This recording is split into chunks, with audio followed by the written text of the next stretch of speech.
The Sports Renegades podcast on SportsTownChicago.com.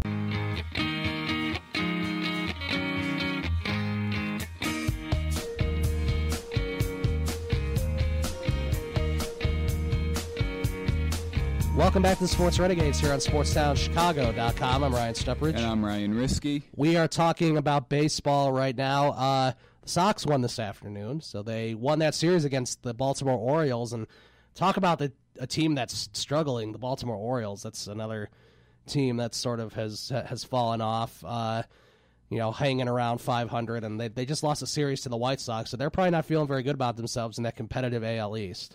Right, and Chris Tillman's ERA ballooned over 8 with another horrible start. Yeah, he's another free agent at the end of the year. Guy, maybe a guy the Cubs could send some low-level prospects over because he's been so bad this year, just to see if they can get something out of him. Hey, the Baltimore train worked once before when they got Arrieta and Strop, that's for sure. So hopefully, maybe they can get something done like that. The AL East in general is so competitive right now. You got the Yankees and, Babe Ruth, Aaron Judge out there. And you have the Red Sox who, are still hanging in there. I think they're like 4 games back of the Yankees or something like that. Yeah, that division has been like a lot better than people thought. Right, which is usually the case with that division. And that is how it is. And I mean, Tampa Bay's a pair of games above 500. Baltimore, which is pretty surprising. Baltimore yes. and Toronto are both 1 game under. Right. I remember how bad of a start Toronto got off to. Oh, they were terrible. Yeah, they were like 7-18 or 19, something like that. It was really bad. Might have been 7-21. Yeah, I know they were stuck on 7 wins for the longest time, and they're starting to figure it out a little bit. So yeah, that'll be competitive. I'm assuming one of the wild card teams will probably come from that division. You can pretty much assume that. If not both. If not both, right. It depends if the Texas Rangers figure it out in the AL West. It depends if, a team like Minnesota hangs around for the rest of the season in the AL Central. There's a lot of things that could pan out for the American League. And I'd say root for Baltimore to keep losing because they're the kind of team that, as I said, Chris Tillman could be a guy. Maybe Chris Bosio fixes something at the end of this year. They don't have to give up too much since his ERA is over 8. Right. Yeah, that's a good point. Yeah, his ERA today went up to 8.07. Came into the game at 8.01. Yeah, their pitchers have been bad. Chris Tillman, he had the shoulder injury, and he just has not been good since coming off the DL. Right, and when you're losing series to the White Sox, you're not feeling very good about yourself because the White Sox are a team that is in a clear rebuild mode. So a couple days ago, they had the 3rd worst record in baseball, worst in the American League. Wow, well, how about that? They're not very good. No, they're not. But who has been good for the White Sox? Obviously, El Garcia has been on fire, which, who would have thought that? Because I think most people gave up on him. I think everybody did. Yeah, I think I know my friend Mark finally gave up on him last year, and now he's like, I give up on him, and now he's like the best player on the team. What's going on here? That doesn't say something very good about your team if Avisail Garcia is your best player. Right. It just seems like anytime they're scoring, it's like Avisail Garcia always gets the scoring started. It's very strange. I feel like he's going to have like a massive drop off after the All-Star break. I don't know why I have like that feeling. It's like he's not going to be able to put the full. Is he season. like a Brian LaHair where he makes the All-Star team and doesn't hit any home runs in the second half? Not like that. I just mean more of the exhaustion will kick in. Like he'll be exhausted from his hot start. Right. This will be one of the first times he's played an entire season. True. He always gets hurt.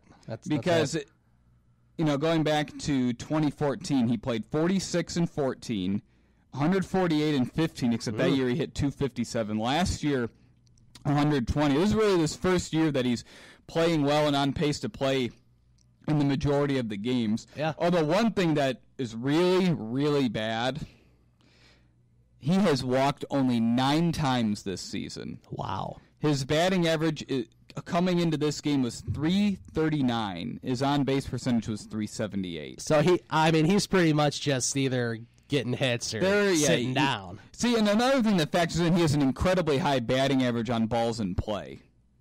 Right. I mean, he's been doing really good this year. I feel like there'll be some sort of drop off after the All-Star break because he's not a 320 hitter. He's not a 340 hitter.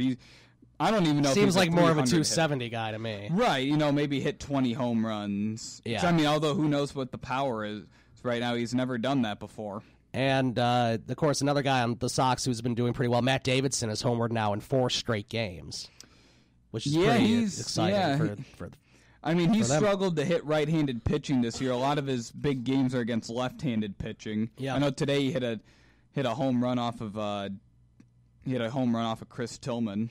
Yeah, so I mean, they've been doing what they've wanted to do as far as you see the guys that are performing. Some of these younger guys like Matt Davidson, some guys that you can see in your future while not winning a whole bunch of games. So you can put yourself in a good position and start the rebuild process. So, the Sox are doing what they're doing, and they're doing a pretty good job right now. Right. I mean, you've got to trade guys like Melky. Not so good. Got to trade guys like Melky Cabrera, Todd Frazier for sure, Derek Holland, probably David Robertson. I don't know why they still want him.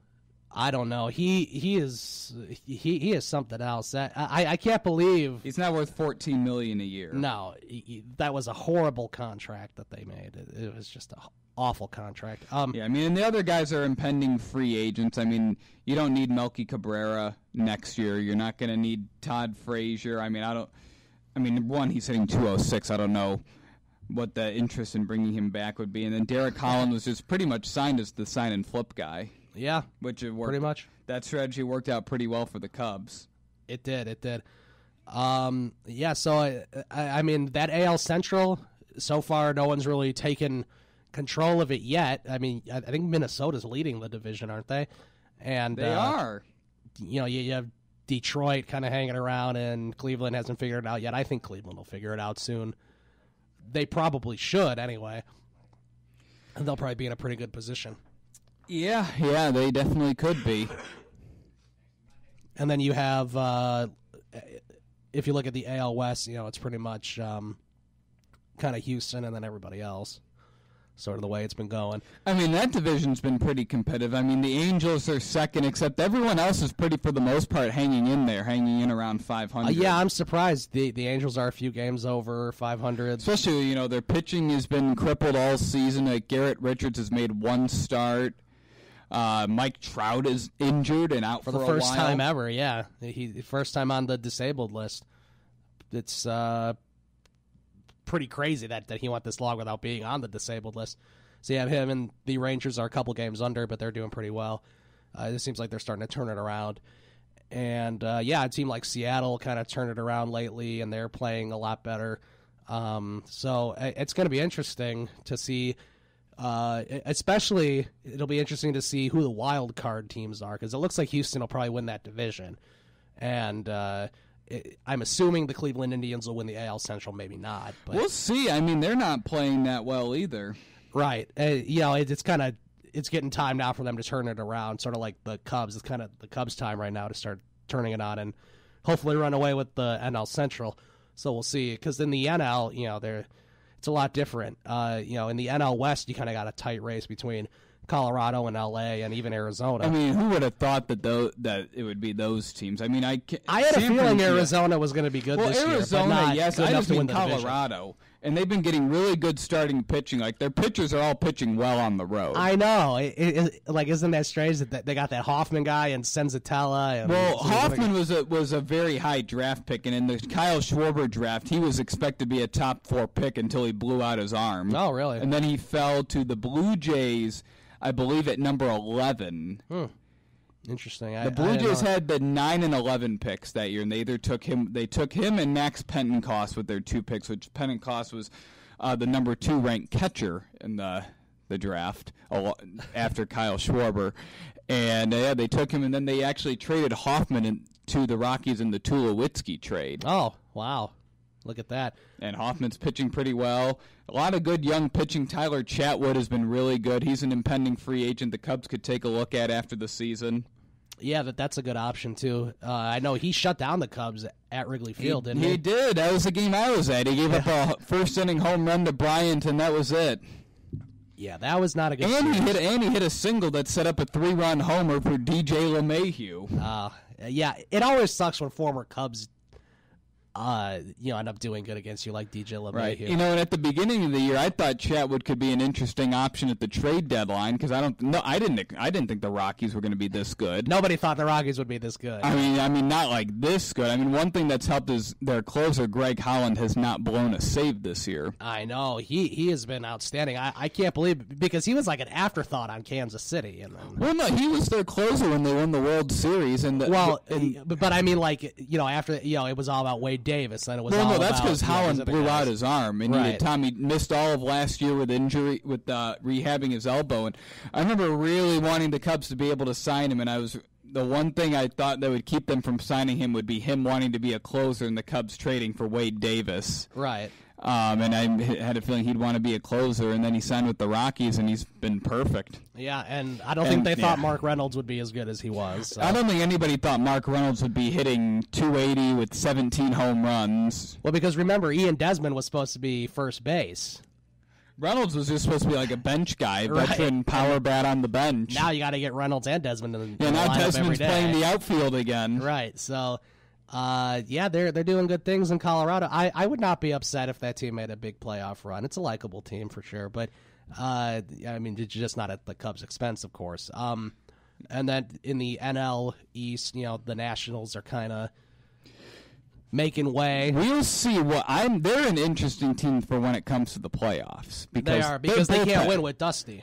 Well, no, I mean their bullpen is so bad. Like in the playoffs, they're not going to be blowing teams out like they are in the regular season. Right. I mean, did you see what happened against the Braves the other day? They were up 9-6, and then the bullpen came in and blew it, and they lost 11-10. Yeah, they've had a closing carousel. That's and it doesn't matter like who's thrown in and what inning they're giving up runs, and they need to trade for. They need to trade for guys at the trade deadline, and they don't have the prospects to trade for anybody because they traded them all for Adam Eaton and now Adam Eaton's out for the year. So right, I mean they're not going to trade their top prospect Victor Robles. I mean, for a relief pitcher, so they're in a tough conundrum because they need multiple relief pitchers. It's not like they need one or two guys; they need probably three. At least because whoever pitches is giving up runs, and in the playoffs you're going to be playing in close games, and your pitching isn't going to be able to hold the lead. Yeah, and then the other teams in that division aren't really playing very well right now. The Mets and the Marlins specifically. So, you kind of the Nationals once they get to the playoffs, it'll really be interesting because they'll probably be in the playoffs. So. Yeah, and Dusty Baker says he was complaining about how little money he's making. He said he's earned a big pay raise.